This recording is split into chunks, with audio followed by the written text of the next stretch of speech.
What is good, YouTube? Quinn Wade, basketball analysis, holding it down for AnalysisPlayground.com. While coming to you with that analysis, we're going to talk about the Phoenix Suns taking game one of the Western Conference Finals against the Clippers. Paul George showed up.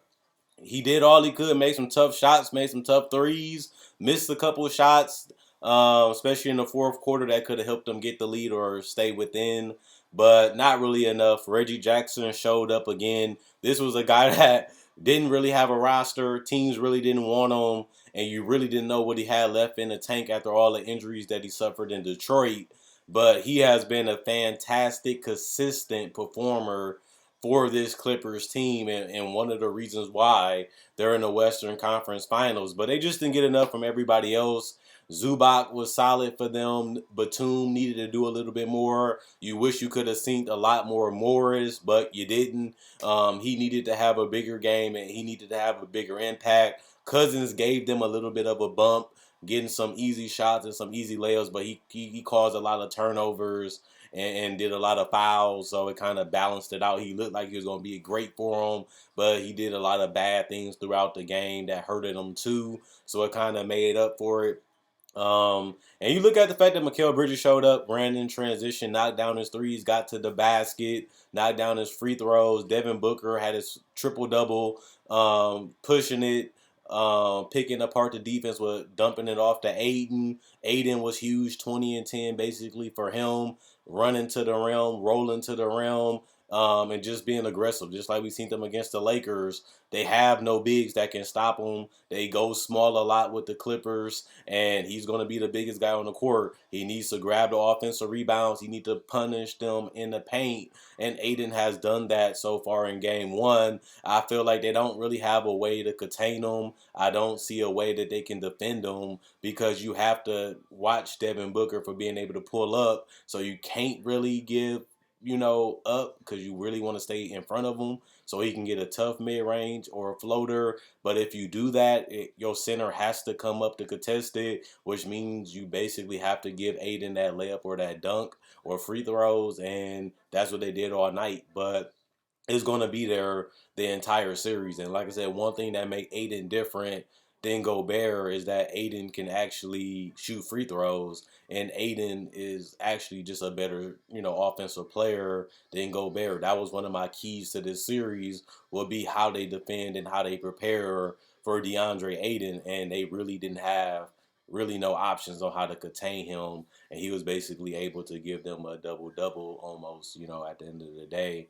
I also look at Cameron Payne. I like the fact that he pushed the pace. He was always attacking and he was making threes, getting to the basket, collapsing the defense. And you need that to find other ways to get buckets, especially without Chris Paul. I also like that Jay Crowder. I feel like he was active and he was able to make some perimeter shots that really helped them get off to a decent start in the first quarter. Devin Booker really was slicing them up offensively, get into his spots. He was able to make that run that made them be able to have a decent third quarter at over 18 points was just incredible, and they needed it because it looked like they were stagnated. It looked like they didn't know what to do, and Devin Booker said, "This is my team.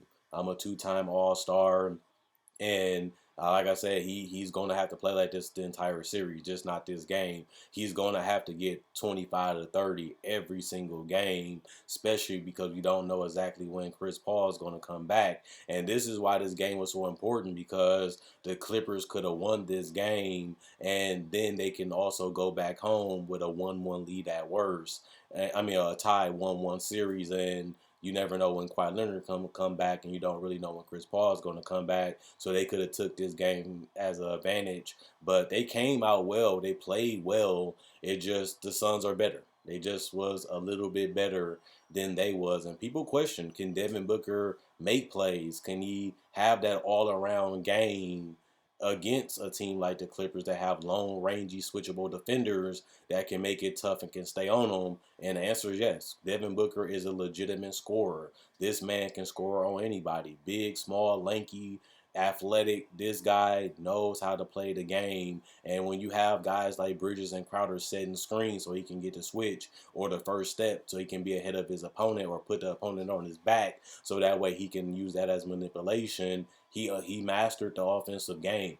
The biggest question is if Devin Booker can shoot better from three, because that's been his Achilles heel is the off the dribble threes and the spot up threes. If he can shoot the three average or a little bit above, that's like 3 to 6 points extra that he can be scoring, and that could be a huge difference in any series that he plays. Devin Booker was known as a shooter coming out in the draft, but he hasn't been a above excellent 3-point shooter in the regular season or in the postseason so far, and that's something that you would like him to continue to work at and actually perfect, because that's the biggest hole in this game is being a consistent shooter from three. Even he can take some tough ones, he can make some tough ones, but he also have to be able to make the easy ones, and he also have to be able to do it off the dribble, because teams are going to give him that if he's not going to be able to make it. You don't want him taking the mid-range and the layups, but if he can make the threes, that's going to be tough for the guard, but he hasn't been able to show that he can do it consistently so far,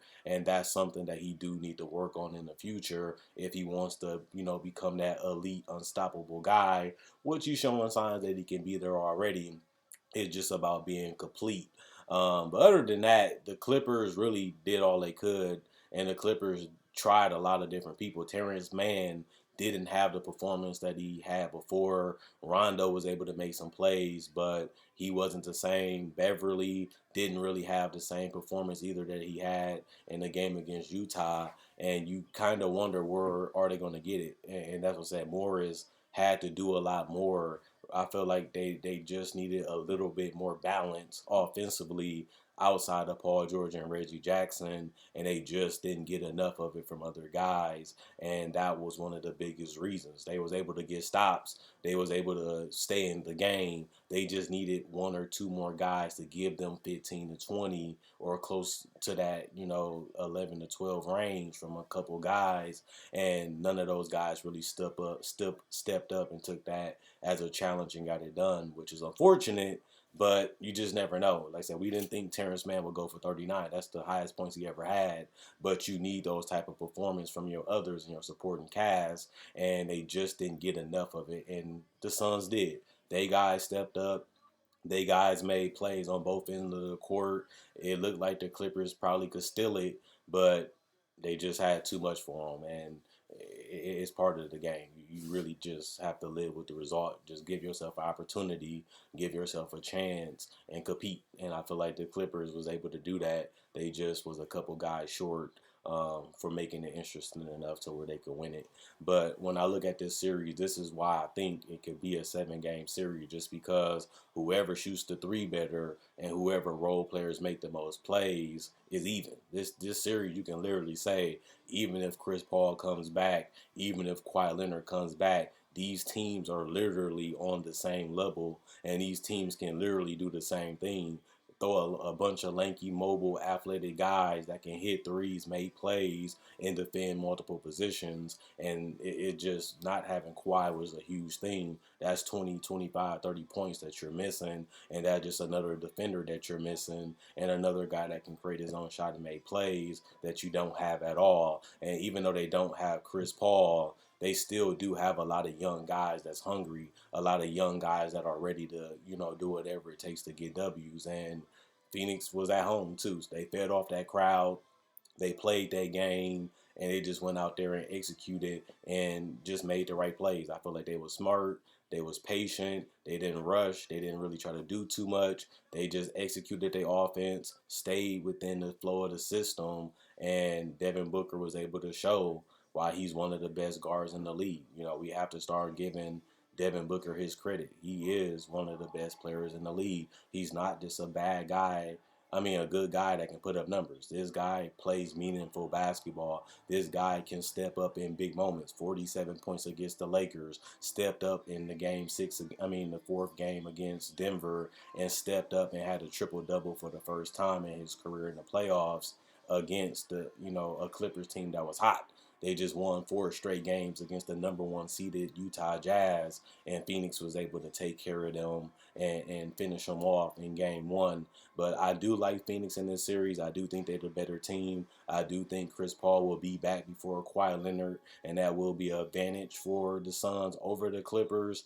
But other than that, we just got to see who wins. It's going to be fun. It's going to be exciting. You're going to see a lot of dunks, a lot of threes, a lot of crossovers, and that's something that we want to see, fun and excitement. And I think we're going to get this entire series. I don't think it's going to be too many blowouts. I think all the games are going to be decided based on who can make the most shots and who can make the most plays. And that should be a series we all should look forward to. Other than that, Quinn Wade, Basketball Analysis signing out. I'll be back later tonight with this Game 7 of the Philly Hawks series, and that'll be on a little later today, so I'll be back way later. Other than that, see y'all then, and hopefully you guys enjoyed the video. Let me know what you guys think. Should the Clippers come back? Will they tie it up 1-1? Are the Phoenix going to go up 2-0? Who's going to win, the Clippers or the Suns? Whatever you feel, whatever you want me to know. I'll read every single comment, and I appreciate you guys for liking and watching these playoff reactions, and hopefully you guys enjoyed the video. Quinn Wade, Basketball Analysis, I'm gone.